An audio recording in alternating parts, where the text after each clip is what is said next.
여러분도 이런 경험 해본 적 있나요? 이거 해볼까 하고 생각만 하다가 결국 실행하지 못한 점이요. 그러다 다른 사람 얘가 떠올린 아이디어로 대박을 터뜨리는 걸 보고 속상했던 적 있나요? 저는 엄청 많아요. 왜 어떤 사람들은 두려움을 극복하고 창업에 성공하는 걸까요? 운이 좋았던 걸까요? 아니면 숨겨진 전략이 있었던 걸까요? 오늘은 엘리자베스 길버트의 빅매직을 바탕으로 성공한 사람들이 두려움을 돈으로 바꾸는 4가지 전략을 알려드릴게요. 잠시 눈을 감고 상상해보세요. 여러분은 큰 절벽 앞에 서 있어요. 아래를 내려다보면 아찔한 높이에 가슴이 철렁 내려앉습니다. 하지만 그 절벽 너머에는 여러분이 꿈꿔왔던 모든 것이 펼쳐져 있어요. 자유, 성취감, 그리고 경제적 독립. 창업이란 이런 절벽 앞에 서는 것과 같아요. 두려움과 가능성이 동시에 존재하는 순간이죠. 세상에서 놀라운 성취를 이루려면 사실 우리는 두려움을 잘 다루는 법부터 배워야 한다고 생각해요. 누구나 두려움이 있지만 그것을 돈으로, 성과로 연결하는 사람은 무엇이 다를까요?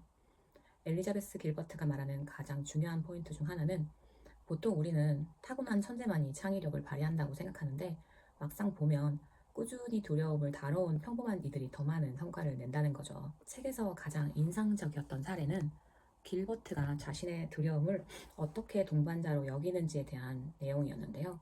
길버트도 두려움과 아이디어는 늘 함께 온다. 그러니 두려움을 없애려고 싸우지 말고 그걸 적절히 활용하라고 말해요. 우리는 흔히 두려움을 없애버리려고 노력하잖아요. 길버트는 용기는 어떤 무서운 일 앞에서 그것에 대한 두려움을 꾹 참고 그 일을 해내는 것이라고 이야기해요.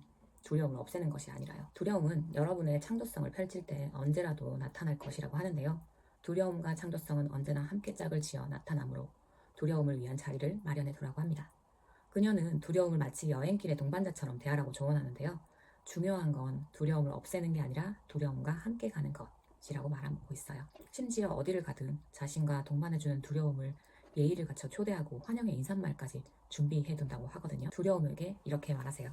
안녕 두려움, 우리가 이제 창업의 길로 떠나는구나. 내가 같이 오고 싶다면 와도 좋아. 우리가 타고 갈 이 차에는 공간이 아주 많으니까. 너도 마음껏 편안히 지내렴. 나이 참 오래된 친구야. 네가 우리 차의 운전대를 잡게 되는 일은 절대 없을 거야. 실제로 길버트는 매일 아침 글을 쓰기 전에 두려움에게 편지를 써서 오늘도 너는 나와 함께 하겠지만 너는 내 창의성을 방해하지 못할 거야 라고 선언한다고 합니다. 통계를 보면 창업자의 92%가 시작 단계에서 특히 심각한 불안과 두려움을 경험한다고 하는데요. 성공한 창업가들의 공통점은 두려움을 없애려 하지 않았다는 것입니다. 대신 그들은 두려움을 인정하고 함께 걸었습니다. 늘 새로운 일을 시작할 때 두려움이 찾아오는 것 같아요. 저도 이 유튜브 채널을 새로 시작할 때 사실 영상을 찍는 지금 이 순간에도 두려움이 가득한데요. 두려움을 억누르려 애쓰는 대신 그 마음 자체를 받아들이고 단 한 명이라도 내 영상을 좋아하면 괜찮다고 생각하며 영상을 찍고 있습니다. 물론 편안하고 쉬운 일은 아니에요. 하지만 우리가 두려움을 곁에 끼고서도 충분히 편안하게 여행하는 법을 배우지 못한다면 그 어떤 흥미로운 곳에 가볼 수도 그 흥미로운 일을 할 수도 없을 테니까요. 저는 이 책을 읽고 두려움에 대한 시각이 정말 많이 달라졌어요. 빅매직의 핵심 개념 중 하나는 아이디어와 기회가 마치 생명체처럼 실현될 준비가 된 사람들을 찾아다닌다는 건데요. 길버트는 자신의 소설 아이디어가 다른 작가에게 이동한 놀라운 경험을 공유합니다. 그녀는 연인인 펠리페가 들려준 아마존 이야기 덕분에 소설을 써야겠다고 결심해요. 이야기의 내용은 여주인공인 에벌린이라는 여성이 건축회사의 비서로 일하면서 그녀의 유부남 상사를 몰래 짝사랑하고 있었는데요. 상사는 친절하고 성실한 사람으로 그에게는 아들이 하나 있었어요. 그 아들이 가족들로 하여금 남미 브라질에서 진행 중인 고속도로 공사 사업에 전 재산을 투자하도록 만들었고 그 아들도 브라질로 갔는데 아들도 전 재산도 모두 자취를 감추고 말아요. 그래서 그 상사가 믿고 있던 에벌린에게 아마존에 가서 실종된 아들과 사라진 재산을 찾아보라고 부탁하면서 그녀가 브라질로 향하는 이야기인데요. 그런데 몇 달 동안 작업하던 아마존 배경의 소설을 현실의 상황 때문에 더 이상 쓰지 못하고 포기하게 돼요. 그리고 그 이후에 다른 책도 한 권 쓰고 몇 년 후 다시 그 소설을 쓰려고 노력하지만 영감은 사라졌다는 걸 깨닫고 말아요. 그 시기에 우연히 만난 앤 패치이라는 작가가 거의 동일한 줄거리의 소설을 쓰고 있다는 걸 알게 되었어요. 길버트는 이 경험을 통해 아이디어가 실현되기를 갈망하는 독립적인 에너지로 존재한다고 믿게 되었어요. 주변에는 지금 이 순간에도 수많은 사업 아이디어가 보이지 않는 구름처럼 떠다니고 있어요. 그 기회들은 나를 잡아! 하고 외치고 있죠. 하지만 여러분이 두려움에 사로잡혀 움직이지 않는다면 그 기회는 다른 사람에게 달려갈 거예요. 길버트는 영감을 공동 조력자로 비유해서 설명하는데요. 만일 당신이라면 당신의 공동 조력자가 당신을 바람맞히는 동안 상자 위에 가만히 걸터앉아 2년간 기다려주겠는가? 아마 그러지 않을 것이다. 그렇게 방치된 창조적 영감은 제 갈 길을 떠나버린다. 저도 비슷한 경험이 있는데요. 회사에서 팀장님과 사업계획서를 쓰던 중이었고, 당시에 유튜브에서 퇴사 후에 사무실을 온통 해집어 놓고 퇴사를 한 사람에 대한 영상이 이슈였어요. 신규 사업에 대해 이야기하다가 퇴사 후에 얼마나 많은 사람들이 그 회사에 대해 이야기하고 싶을까, 그런 걸 이야기하면서 저희가 그때 앱 서비스를 만들고 있었는데 이런저런 구성을 이렇게 해서 앱을 만들면 좋겠다, 구체적으로 이야기하다가 당장 발등에 불 떨어진 사업 계획서를 작성하기에 바빴기 때문에 그러고 있고 있었는데요. 그 해 회사에 대해 이야기할 수 있는 커뮤니티와 서비스들이 엄청 많이 생겨났답니다. 에어비앤비 창업자 브라이언 체스키는 2008년 경제위기 때 집세를 내지 못하는 상황에서 아이디어를 떠올렸어요. 대부분의 사람들은 경제위기에 누가 남의 집에 돈 주고 묵겠어? 라고 생각했겠지만 그는 그 기회를 잡았습니다. 그 결과는 어떻게 됐는지 다들 아시죠? 통계에 따르면 아이디어가 떠오른 후 실제 실행까지 평균 3년이 걸린다고 해요. 하지만 성공한 창업자들은 평균 6개월 내에 행동에 옮겼다고 합니다. 그 차이는 무엇일까요? 우리에게 오는 창조적 영감을 놓치지 않고 최선의 능력을 다해 협력하며 일했다는 것이죠. 바로 두려움을 넘어서는 용기를 내어 실행한 사람만이 성공과 성취를 가지게 된다는 것입니다. 여러분의 호기심을 따라가서 질문을 던지고 주위를 둘러보며 마음을 열어두고 새롭고 경이로운 착상들이 매일 자신과 함께 일해줄 인간 조력자를 열심히 찾아다닌다는 기적의 진실을 믿어보세요. 빅매직의 또 다른 중요한 교훈은 자기 허락입니다. 누구나 창조적인 삶을 살 권리가 있고 외부의 인정이나 허락을 기다릴 필요가 없다는 의미죠. 길버트는 자신의 글쓰기 여정에서 받았던 거절과 비판에 대해 솔직하게 이야기하는데요. 먹고 기도하고 사랑하라가 베스트셀러가 되기 전 그녀는 수많은 거절을 경험했어요. 그러나 그녀는 외부의 인정을 기다리지 않고 스스로에게 나는 작가다 라고 선언했습니다. 그녀는 이렇게 말합니다. 당신의 창의성이 인정받기를 기다리지 마세요. 당신의 창의성은 당신이 인정해주기를 기다리고 있습니다. 여러분이 사업을 시작하기 위해 기다리고 있는 그 특별한 신호, 그 완벽한 순간은 실제로 존재하지 않습니다. 지금 이 순간 여러분은 노트북을 켜고 비즈니스 계획을 세우거나 첫 고객에게 연락하거나 웹사이트를 만들 수 있습니다. 그 시작의 순간은 다 여러분이 스스로에게 이제 시작해도 좋다고 말할 때 비로소 찾아옵니다. 자신을 창조적인 사람으로 만들기 위해서는 자신을 정의내는 것에서 출발한다고 이야기합니다. 그것이 무엇이든 스스로 자신의 의지를 선포할 때 시작할 수 있다고 해요. 결국 자신에게 하는 선포이기 때문이죠. 길버트는 나는 작가다 라고 말하며 몸을 꼿꼿이 세우고 가슴을 펴고 큰 소리로 매일 말해줬다고 해요. 여러분은 자신에게 어떤 정의를 내리고 싶으신가요? 나는 사업가다. 나는 크리에이터다. 나는 마케터다. 내가 아직 무엇인지 정확히 모르지만 이것이다 저것이다 내둘러 보세요. 그 말이 스스로에게 시작할 자격을 줄 것입니다. 매일매일 스스로에게 이야기해주세요.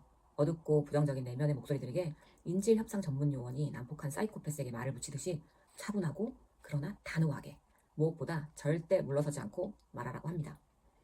길버트는 자신을 위해 이 책을 썼다고 하는데요.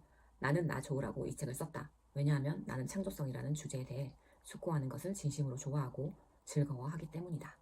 만약 내 글이 당신을 돕는 결과를 가져온다면 정말 멋진 일이고 나 또한 기쁠 것이다 라고 이야기하면서 뭔가 창조를 해보려고 할 때 자신만의 이유, 그것이 설령 그냥 좋아서, 그냥 내가 즐거워서 라는 이유만으로도 그 이유만으로도 충분하다고 이야기해요.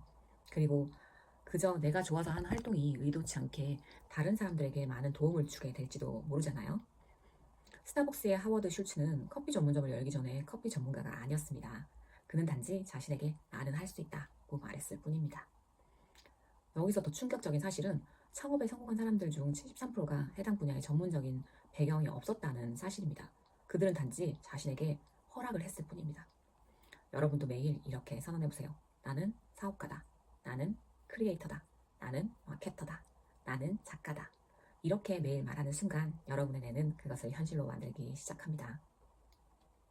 빅매직에서 길버트는 창작 과정에서의 인내와 신뢰에 대해 강조합니다. 이는 창업 여정에서도 똑같이 적용됩니다.